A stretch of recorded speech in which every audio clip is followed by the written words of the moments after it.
Le testing à Bruxelles s'élargit, désormais sans passage obligatoire chez le généraliste. Quelqu'un qui a des symptômes et qui hésite un peu ou qui n'a pas tout de suite un rendez-vous avec son médecin, va quand même faire un test. Et donc il peut prendre rendez-vous sur le site, se rendre au centre de testing et alors là il y a un médecin qui va faire la prescription et ensuite faire les tests.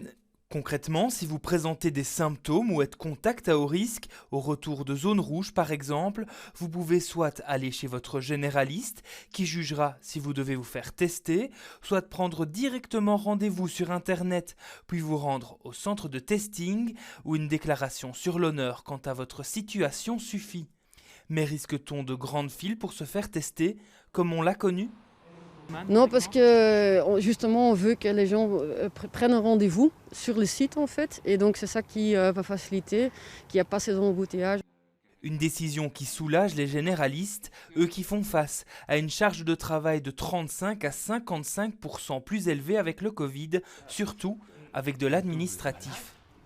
Ça va enlever une charge de travail, effectivement. Et on revient sur notre core business de soigner des gens qui sont symptomatiques, qui sont malades.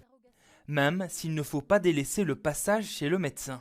Vous avez des symptômes, attention, l'automédication, ça a ses limites. On a beaucoup plus d'autres pathologies que simplement du Covid aujourd'hui. Des angines, des pharyngites, des trachéites, des choses qui tournent parfois mal. Les experts plaidaient eux aussi pour cet assouplissement depuis longtemps. La démarche est plus facile et je pense que ça va stimuler tout un chacun à aller se faire dépister. Et si on se fait dépister tôt, fatalement, on va diminuer la circulation du virus chez les gens positifs. La décision est effective dès aujourd'hui en région bruxelloise.